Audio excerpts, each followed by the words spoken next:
Olá, muito bom dia. Muito obrigado mais uma vez pela sua companhia.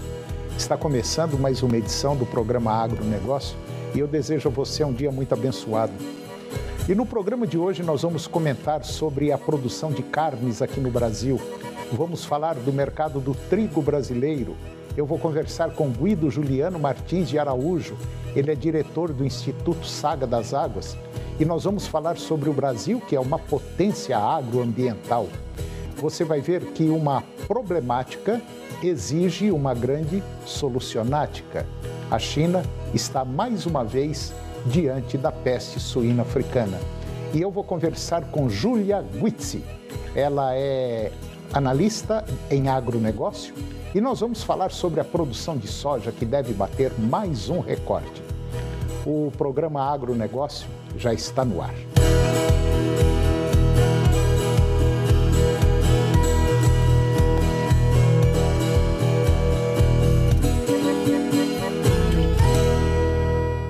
Eu começo o programa de hoje falando sobre o mercado do trigo brasileiro. Estimativas do USDA, o Departamento de Agricultura americano, que foram divulgadas agora nesta semana, indicam que a produção recorde de trigo no Brasil, colhida em 2022, vem compensando a menor disponibilidade do produto lá na Argentina, que, ressalta-se, é a principal fornecedora do cereal ao Brasil. E a colheita doméstica elevada, ela vem inclusive favorecendo as vendas externas de trigo, que devem crescer frente às da safra anterior e colocar o país como o 10º maior exportador mundial do cereal. Conforme dados do Boletim Informativo do CPEA, no Brasil a safra foi finalizada em 2022 e a Conab consolidou a produção em 10,5 milhões de toneladas, um recorde para o Brasil. A Conab estima que entre agosto de 2022 e julho de 2023, as exportações somem 3 milhões de toneladas, o que seria 1,8% acima da safra anterior. Quanto aos preços do cereal pagos ao produtor, o levantamento do CPEA mostra que estão em queda na maior parte das regiões, acompanhadas pelo Centro de Pesquisa. E agora vamos comentar sobre uma problemática que exige uma grande solucionática, principalmente do governo chinês. A peste suína africana, que basicamente dizimou o rebanho suinícola lá da China, está de volta. E isso é bom para o Brasil.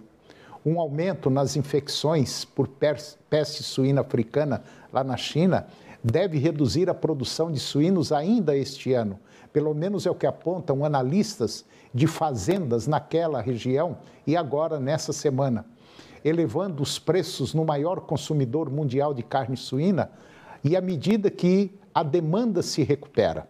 A doença incurável atormenta a China há anos, como uma onda inicial em 2018 e 2019, matando milhões de porcos e levando a um declínio dramático na produção de carne que agitou os mercados mundiais. As fazendas chinesas melhoraram significativamente a higiene e os procedimentos desde então para reduzir o impacto do vírus, mas ele ainda circula constantemente e geralmente aumentando agora na época do inverno. Bom, as infecções neste ano começaram a aumentar relativamente no final da temporada, por volta do feriado do Ano Novo Lunar, no mês de janeiro, quando milhões de pessoas viajaram depois que a China relaxou as suas restrições ao Covid-19. Eu vou conversar agora com Júlia Guizzi. A Júlia, ela é analista em agribusiness, em agronegócio, e nós vamos falar sobre produção de soja, que deve bater mais um recorde agora nesta safra. Júlia Guizzi, muito bom dia, muito obrigado pela sua presença aqui no nosso programa para falar de um tema interessante. Tá tudo bem? Bom dia, obrigada pelo convite, é um prazer estar aqui com vocês. Por aqui tá tudo tranquilo. Então tá bom. Ô Júlia, você trabalha numa startup, numa empresa, vamos dizer assim, especializada em negócios com soja, milho, em agricultura de maneira geral, é isso mesmo? Eu trabalho numa startup com foco em ciência de dados e construção de modelos preditivos. Hoje a gente tem uma área especializada em fazer projeções voltadas para o agronegócio, em estimar a produtividade. Tá. Ô, Júlia, me diga uma coisa. Nós estamos aí diante de uma, vamos dizer, de uma super safra aqui no Brasil, uma safra cheia, basicamente, principalmente soja. Nós estamos até com problema de armazenagem dessa soja, está faltando armazéns e, consequentemente, quando a gente tem uma safra cheia, o preço cai. Como é que você está vendo o mercado hoje? Bom, a safra estimada aqui pela For Intelligence, ela deve ser recorde de fato em 22, 23. A gente tem ali uma produção esperada de aproximadamente 148 milhões de toneladas. Existem até algumas outras casas com um nível de produção superior a 150 milhões de toneladas. E, de fato, pensando em economia, quanto maior a oferta, menores os preços. Porém, a gente tem que considerar a soja num contexto internacional. O Brasil é um dos maiores players ali no mercado internacional da soja, mas existem outros players que também contribuem para a formação de preço. Hoje a gente tem a Argentina, que é um player relevante do mercado, enfrentando uma seca muito grande, uma seca que pode comprometer a produção do país. Então, por mais que a gente tenha essa pressão interna por uma provável redução de preços, existem outros fatores também que puxam a demanda, como uma menor oferta da Argentina, como um programa de biodiesel aquecido nos Estados Unidos e também as decisões aqui de mistura de diesel no Brasil. Esses fatores que você pontuou, realmente, eles podem contribuir, vamos dizer assim, não para uma queda no preço, mas pelo menos para uma estabilidade. Isso vai dar segurança ao produtor. E a gente sabe também que, infelizmente, vamos dizer, às vezes a desgraça de um é a felicidade do outro. Quer dizer, a Argentina, infelizmente, é cruel para os produtores de lá, eu fico até muito preocupado com isso, mas para nós aqui vai ser ótimo, porque se eles tivessem tido uma safra cheia, ia complicar muito a vida do nosso produtor aqui, né? Exatamente, exatamente. Com esses problemas na Argentina e também um pouco no Paraguai, o Brasil se consolida ainda mais como um dos maiores exportadores de soja do mundo. Uhum. E, inclusive, eles também devem recorrer aqui ao Brasil para poder continuar ali com estoques elevados, para poder fazer frente a algumas necessidades de consumo do nosso país vizinho. E nós temos também o apetite, o dragão asiático, né? Que é louco por causa de soja, por causa de carne suína. E, inclusive, na relação de carne suína lá na China, já começa outra vez o problema da peste suína africana no rebanho suíno chinês. E, para nós também, isso daí é bom, inclusive para o consumo de soja em relação ao suíno. Soja e milho compõem a dieta básica desses animais, né? Correto, correto. O Brasil é grande produtor desses dois cereais que compõem a alimentação dos suínos. E nesse mercado em especial, a gente tem uma oportunidade muito grande para o milho.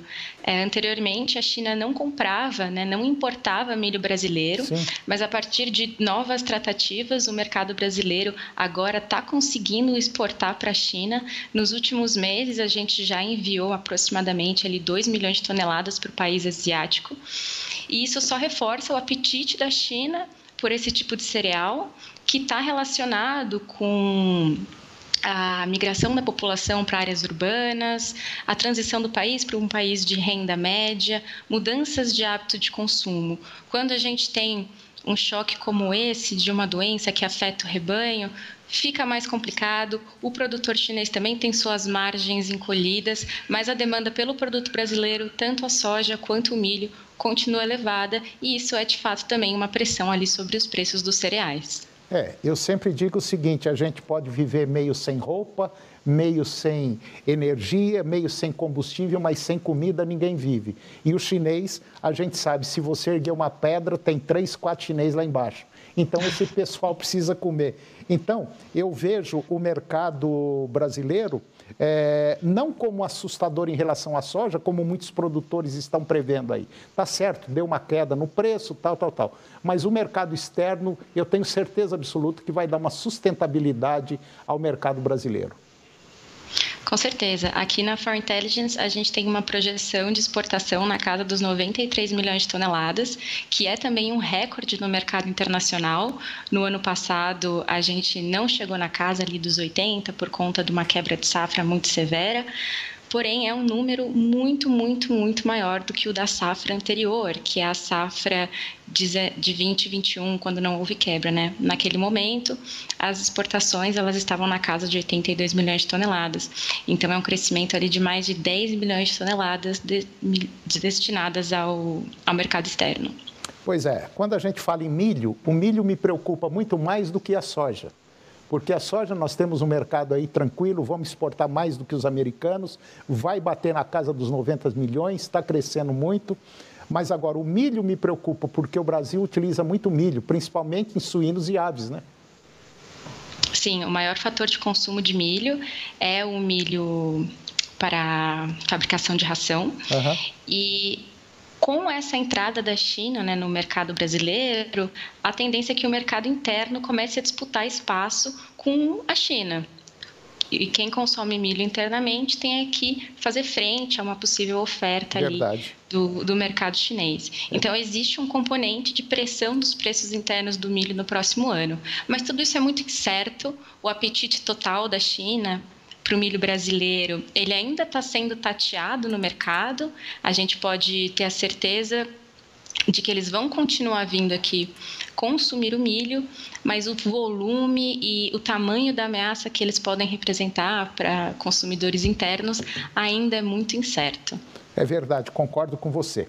Bom, eu conversei com Júlia Guizzi. A Júlia, ela é analista em agronegócio, em agribusiness. Nós demos aí uma visão geral do mercado da soja, falamos um pouco também do milho. E você que é produtor pode ficar tranquilo que não vai cair mais de preço não, a coisa vai se estabilizar. É uma questão de ajuste de mercado. O Brasil está produzindo muito, mas em contrapartida, Paraguai, a Argentina, o próprio sul do Brasil aqui, teve uma quebra na safra, então isso vai ajudar o preço não despencar. Júlia Guizzi, muito obrigado pela sua presença. Eu gostaria de trazê-la mais vezes aqui para a gente conversar um pouquinho. É muito bom essa conversa, tá? Eu espero vê-la novamente aqui. Muito obrigado e um bom dia. Obrigado. Portas estão abertas a qualquer momento. Pode chamar. Tá, obrigado pela participação, um abraço. E pelo espaço. Abraço. E depois do intervalo, nós vamos falar sobre produção de carnes no Brasil. Eu vou falar do mercado do leite produzido e captado também aqui no Brasil. E eu vou conversar com Guido Juliano Martins de Araújo. Ele é diretor do Instituto Saga das Águas e nós vamos falar de um tema muito interessante. Nós vamos falar sobre o Brasil, que é uma potência agroambiental. O programa Agronegócio volta depois do intervalo.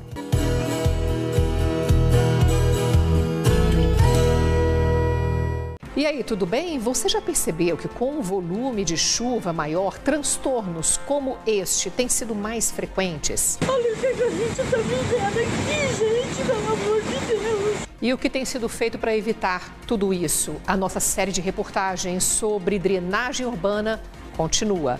Jornal do Meio-Dia ao vivo, 15 para o meio-dia.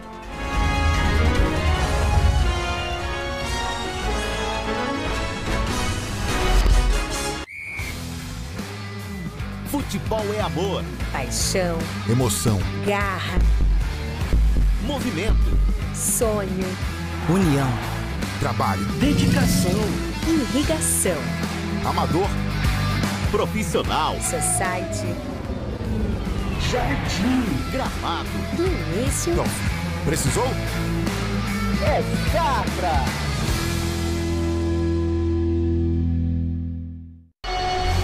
A maior feira de tecnologia rural do Centro-Oeste brasileiro espera por você.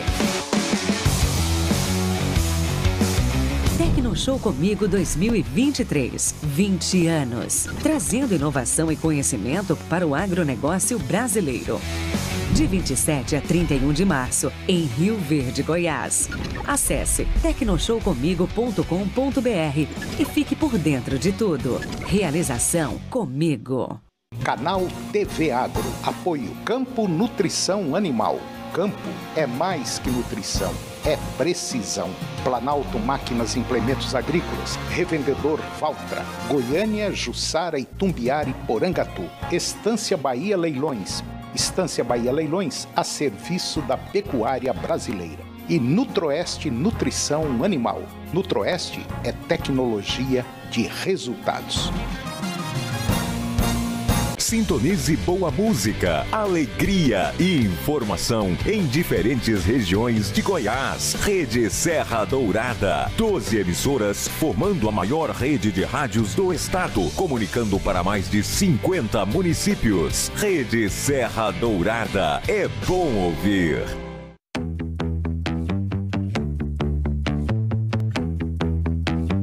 Alô Goiás, quer atuar na área que mais emprega no estado, o agronegócio? Mas é preciso se qualificar. Procure os cursos do Senar com mais de 80 mil vagas ofertadas gratuitamente. Vá até o Sindicato Rural do seu município ou acesse o site sistemafaeg.com.br. Agronegócio. Oferecimento no campo ou na cidade. Safra Irrigação 3928-4020. Moinho Fino. Sabor você escolhe. Pureza você exige. Há 43 anos. Puríssimo. Senar Goiás. A maior escola da terra.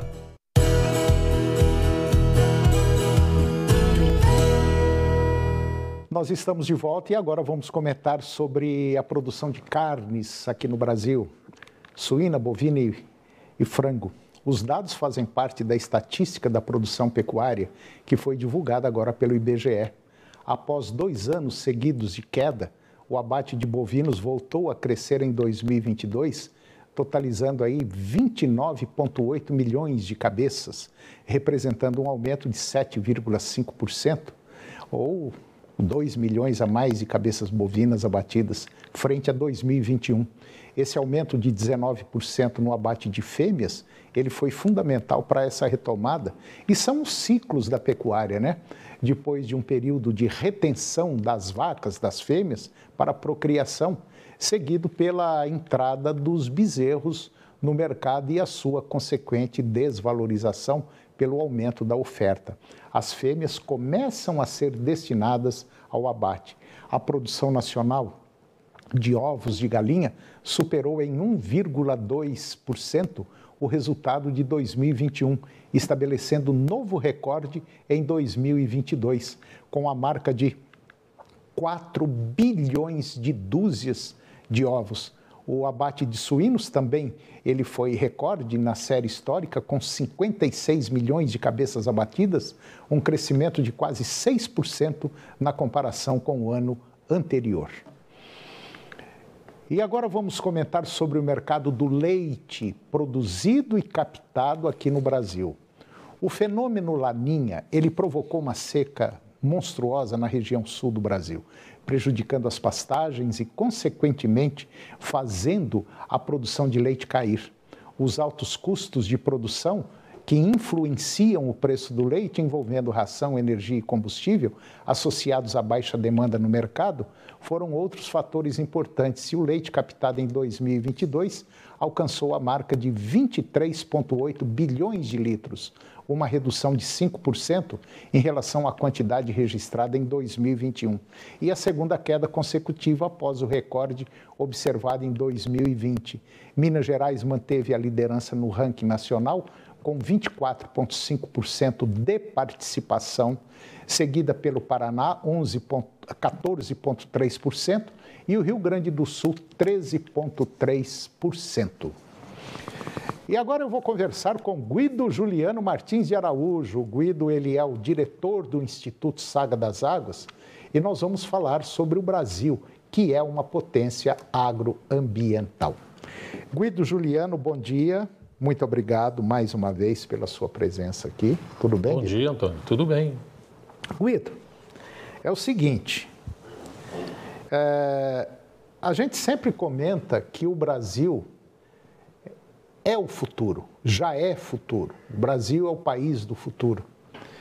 E muitos países têm medo do Brasil, né? Não quer que o Brasil cresça, né? Antônio, hoje no mundo nós temos o domínio pelas armas.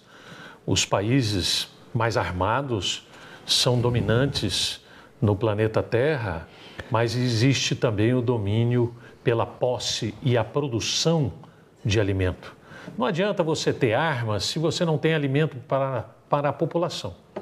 E esta crise, esta guerra entre Rússia e Ucrânia veio mostrar que nós podemos ser um player decisivo nisso. O Brasil já é uma grande potência na produção de alimentos in natura e também alimentos elaborados. Porém, nós precisamos aumentar esta produção e nós temos condição sem agredir o meio ambiente. Mas muitos países, eu cito como exemplo, na Europa, o país que mais recebe subsídio do governo na agricultura é a França. Mas é o país que mais bate no Brasil com essa tarja, com este pensamento de que nós precisamos proteger o meio ambiente. Não, o Brasil pode dobrar ou triplicar a sua produção de alimentos sem ofender, sem agredir o meio ambiente. Mas essa retórica francesa e de outros países com relação à proteção ambiental é um pano de fundo, porque o que eles não querem é que o Brasil continue batendo ano após ano recorde de produção de grãos e um aumento na exportação de alimentos elaborados, como carnes de aves, suínos, bovinos e aí assim por diante. Então, nós precisamos trilhar isso e esquecer que muitas vezes, um discurso sobre proteção ambiental esconde a verdadeira intenção de países que nós não podemos aumentar o nosso poder de matar a fome do mundo. Ô Guido, você estava falando aí, eu estava viajando um pouco. Todo mundo sabe e tem medo do Brasil, e eu já disse isso aqui no programa, em palestra e tal. Se o Brasil hoje, agora, nesse momento, o Brasil tomar uma decisão seguinte, nós vamos ficar 6 meses sem exportar comida do agro. Quebra o mundo. Vira uma catástrofe no planeta, Guido. Não vira? Antônio? A maioria dos mais de 150 países depende da comida brasileira. Eu não diria 6 meses, eu diria semanas, porque há uma carência muito grande e os estoques dos países que importam o alimento brasileiro são estoques pequenos, né? E se houver uma paralisação, seja a qualquer título, esse problema é sério, né? Deixar de exportar armas, um país sobrevive, mas comida o país não. E outro negócio, Antônio, essa história da questão ambiental, o Brasil preserva 60% da sua vegetação nativa.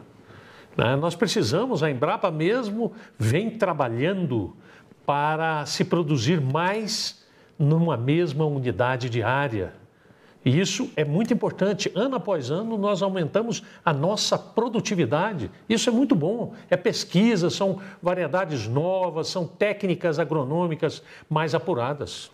Agora, Guido, tem um outro lado da moeda. O Brasil é um país rico, tem condição de triplicar ou quadruplicar a produção de alimentos num prazo curto, por incrível que pareça, mas nós estamos com as nossas portas de fronteiras todas abertas.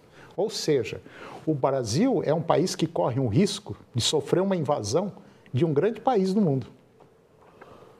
E isso é perigoso. Então, é necessário que o Brasil se proteja. Todo mundo está vendo aí, a Rússia falou, eu vou invadir, invadiu. E o que está virando? Ninguém foi lá para defender a Ucrânia, não. Hoje é mais uma questão política, você concorda comigo? Concordo. E o Brasil aqui, para entrar nesse país aqui, é uma das coisas mais fáceis que tem, apesar que a gente parece que tem um exército meio grande. Mas eu acho que o Brasil tinha que se preocupar com a nossa segurança interna. Porque tem muita gente de olho aqui, pode ter certeza, né, Guido?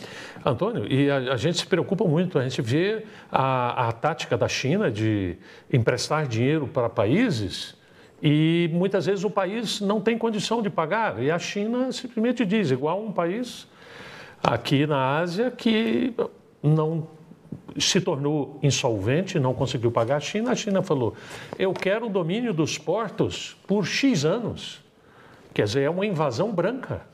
E nós precisamos, nós não necessitamos, aliás, nós temos em caixa bilhões e bilhões de dólares, mas muitos países, inclusive a China, querem comprar terras no Brasil, quantidades imensas. Ainda bem que nós temos alguns anteparos que fazem com que os estrangeiros, sejam eles norte-americanos, chineses ou qualquer outro país, nós precisamos nos precaver não só desta invasão física, como aconteceu na Ucrânia, mas é essa invasão em que, de uma hora para outra, o país se torne refém de um outro país. Nós temos condição, nós temos governança e temos condição de nos antecipar com relação a este tipo de domínio que hoje muitos países, principalmente China, eles estão querendo dominar o nosso país. E por incrível que pareça, nós já temos aí uma série de vamos dizer assim, em portos brasileiros, nós já temos aí, eu não diria uma dominância, mas nós já temos vários países, principalmente o chinês, dentro aqui do Brasil, principalmente em terras, né? Já existe uma grande quantidade de terra em mãos de estrangeiros, né, Guido? Exatamente. E não é pouca coisa, não. É muita coisa. Por quê? O sujeito vem, faz uma parceria com o brasileiro, 49% para lá, 51% para cá. Mas está no nome do brasileiro. Mas, na verdade, quem comanda é um pessoal de fora. Então, isso é muito perigoso, é muito problemático e precisa o governo abrir o olho mesmo, porque senão essa invasão branca, ela pode crescer. Com certeza. E cresce, né, Guido? Cresce e nós temos que nos preocupar mesmo com isso. A gente necessita de que o país não tenha nenhuma amarra com nenhum país. Nós somos produtores e exportadores da arma mais poderosa que existe, que é o alimento. E outra coisa que nós temos que, basicamente, muito pouca gente tem, que é a água, né, Guido? E muita água. E muita água. É o país que mais água tem no planeta. Bom, se os nossos políticos tomarem um rumo diferente desse que está aí, tudo bem. Mas enquanto ficarem brigando por cadeiras, por volumes grandes aí de alguma outra coisa... Poder, é meio perigoso, né, Guido? Sim.